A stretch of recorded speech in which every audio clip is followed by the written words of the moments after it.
Salut, bienvenue sur la chaîne, c'est Vince. Je suis désolé, le son ce soir il sera beaucoup moins bon parce que je suis en déplacement, j'ai pas mon micro et voilà, je suis en Belgique avec des amis et je suis pas chez moi, donc j'ai pas tout le matériel. Aujourd'hui, on va parler un petit peu de ce matin. J'ai eu un nouveau rendez-vous client, donc avec Optima autour de autour de la création d'automatisation et c'est toujours autour de WhatsApp et des chatbots. Donc je commence à vachement creuser le sujet en fait parce que je me rends compte que c'est un besoin que beaucoup de gens ont, notamment pour automatiser un peu tous les trucs de FAQ et tout. Et il y a des petites spécificités où je commence à regarder comment est-ce qu'on peut trouver une solution, notamment sur VoiceFlow par exemple.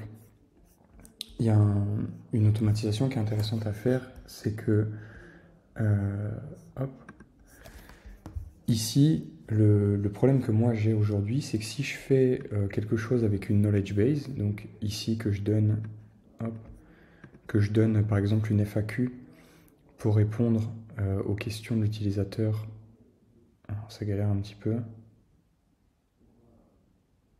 Si je donne une FAQ ici pour répondre aux questions de l'utilisateur, donc imaginons j'ajoute mon document texte avec toute la réponse à mes questions, le problème ça devient que quand je vais répondre, moi ce que j'ai besoin de valider, c'est si la réponse elle est négative ou elle est positive.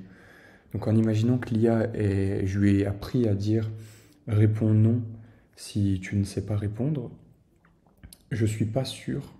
Enfin, elle va le faire, mais moi, j'ai quand même besoin de prévenir, par exemple, si c'est je sais pas si c'est un consultant ou quoi que ce soit, je vais avoir besoin à un moment de faire en sorte de pouvoir prévenir la personne que le chatbot n'a pas été capable de répondre. Donc là, ici, on pourrait, je disais, avoir ici response AI. Donc là, on aurait un bloc comme ça, en gros. Et ici, ça vient là-dedans. Et on répond avec la knowledge base en disant, par exemple, répond à la question de l'utilisateur. Tac. Ici, on met ce truc-là, last utterance, qui est la réponse qu'on a capturée, enfin la demande de l'utilisateur qu'on a capturée. Et on peut préciser ici en disant, par exemple, réponds que tu es désolé et que tu ne sais pas si tu ne sais pas. Donc voilà, là ici ça marche, le chatbot va a priori répondre, s'il ne trouve pas l'info dans la knowledge base et qu'il voit qu'il ne peut pas synthétiser une réponse, il va répondre je suis désolé, je ne sais pas. Et là, moi, ce que je vais avoir besoin de faire, je vais le mettre en plus petit, c'est que il nous faudrait un truc du genre des boutons. Alors je sais plus où c'est, peut-être avec ça, choice. Et donc là, si je mets, ça c'est des intents. Ok, du coup, il y a un truc que j'ai pas trop exploré ici, mais apparemment avec choice, j'ai l'impression qu'on peut avoir des intents et faire en sorte d'avoir des boutons, en gros, qui nous diraient, enfin, qui font des chemins différents. Donc moi, par exemple, je peux peut-être ajouter un choix ici et mettre non. Et par exemple, envoyer un message ici où je vais dire êtes-vous satisfait de la réponse ou genre avez-vous toujours besoin d'aide? Et donc là, je vais écouter pour oui ou non. Et là, si c'est le cas, si la personne a dit oui, ce que je peux faire ici, c'est faire un appel API, comme ça. Hop. Et ici, ça va être un post. Et le post, où est-ce qu'il va aller? Il va aller sur, hop, il va aller sur make. Et donc si j'envoie ce post-là sur make, alors ça c'est un autre scénario, c'était pour la vidéo de ce soir à la base. Mais du coup, j'ai dû faire pas mal de modifs, ça je reviendrai dessus. D'ici lundi, je vais mettre à disposition un cours gratuitement, j'en ai déjà parlé dans les vidéos précédentes. J'ai fait toute une automatisation et finalement, il faut que je retravaille un peu la vidéo parce que je croyais que je pouvais faire tout ça gratuitement. Et j'ai été obligé de prendre l'abonnement à Teachable. Et peut-être que je vais devoir prendre l'abonnement à Make, mais c'est pas sûr. Enfin bref, ça m'a coûté une soixantaine ou une centaine d'euros, mais c'est pas grave, ça va servir pour quelques temps, je pense. Et, euh, et voilà, et puis si de toute façon ça plaît pas, et ben j'arrêterai de payer ce truc-là, et puis c'est pas grave. Mais au moins je pourrais lancer le cours et travailler un petit peu dessus, au moins un mois avec vous. Et si vraiment ça marche et que ça plaît, et ben je garderai l'abonnement.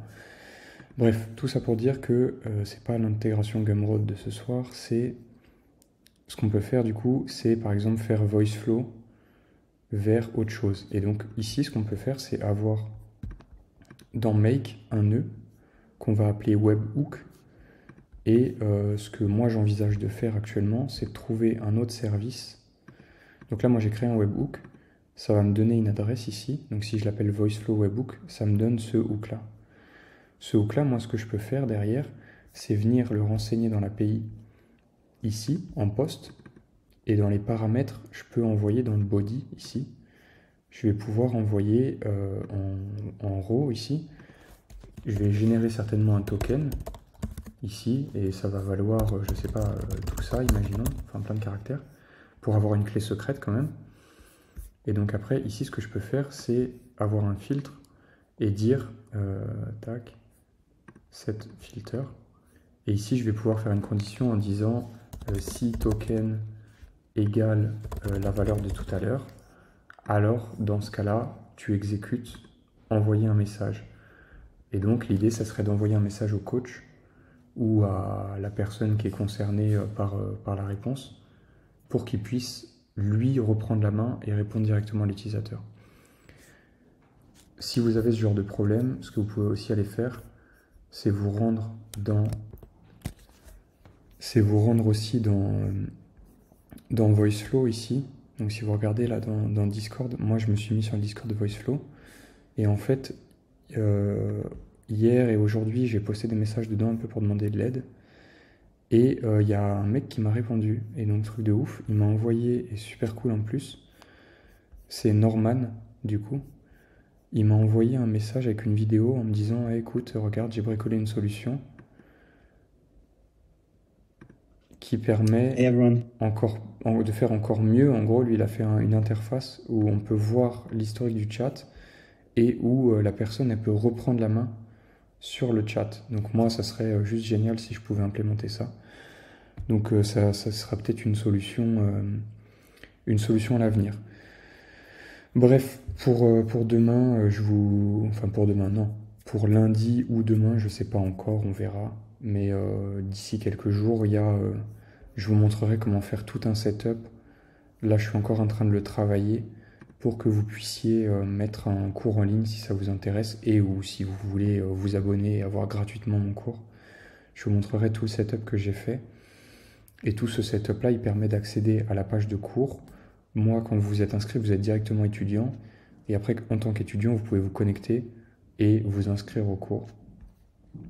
Malheureusement, il y a pas mal d'automatisations qui sont nécessaires pour...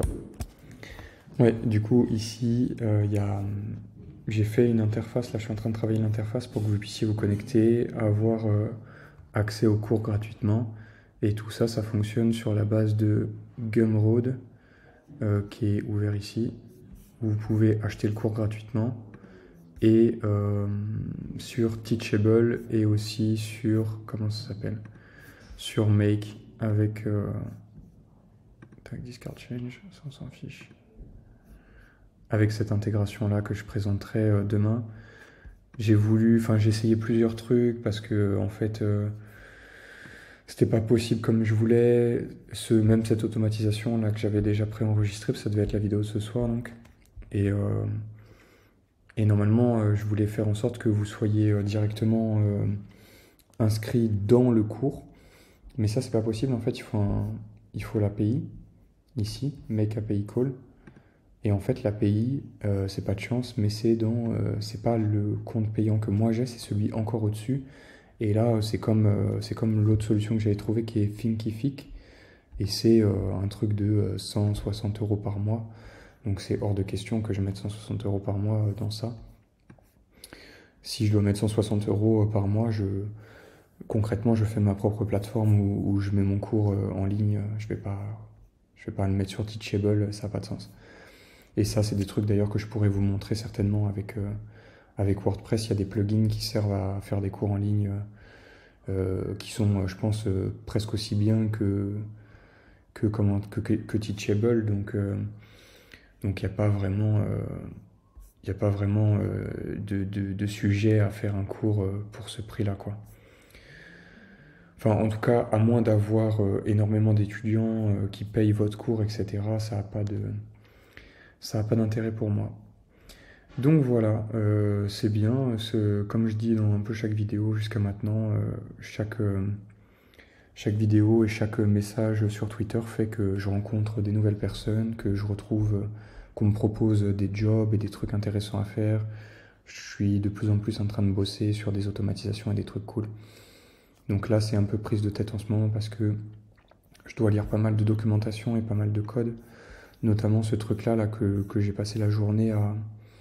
Enfin, une bonne partie en tout cas de la journée à étudier pour voir vraiment comment ça fonctionnait et pour mieux comprendre comment fonctionne tout le process de Webflow, non, de VoiceFlow, pardon, de VoiceFlow avec WhatsApp. Comment est-ce que ça marche, le cheminement des messages, comment est-ce qu'on fait pour revenir en arrière, tous ces trucs-là. Et donc ça y est, j'ai enfin trouvé un petit peu comment ça marche.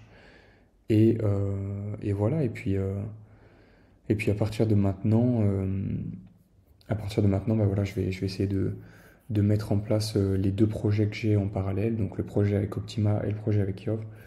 Et on va voir ce que ça donne. Je pense qu'il y a un des projets que je vais lancer d'ici la semaine prochaine.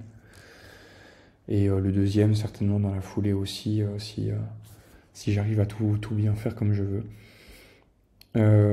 Voilà, et puis je reviendrai vers vous pour vous dire un petit peu comment est-ce que, si Norman me répond, je pense que je vais discuter avec lui un peu, savoir, avoir un petit peu plus de détails, si lui il peut m'expliquer certaines choses que moi j'ai pas compris. C'est très très cool. Donc voilà, c'est comme toujours, je suis très content, cette aventure c'est hyper cool, je rencontre plein de gens, il y a pas mal de gens qui m'aident, qui me proposent du taf ou des trucs, donc très cool. Voilà, je suis désolé, la vidéo de ce soir, l'improviser, le micro il va être dégueu je pense, mais je peux pas mieux faire pour tout ce week-end. Donc les deux vidéos, au moins celle de demain et peut-être celle d'après-demain, elles auront un peu la même qualité. Voilà, je suis désolé d'avance. Bonne soirée, ciao.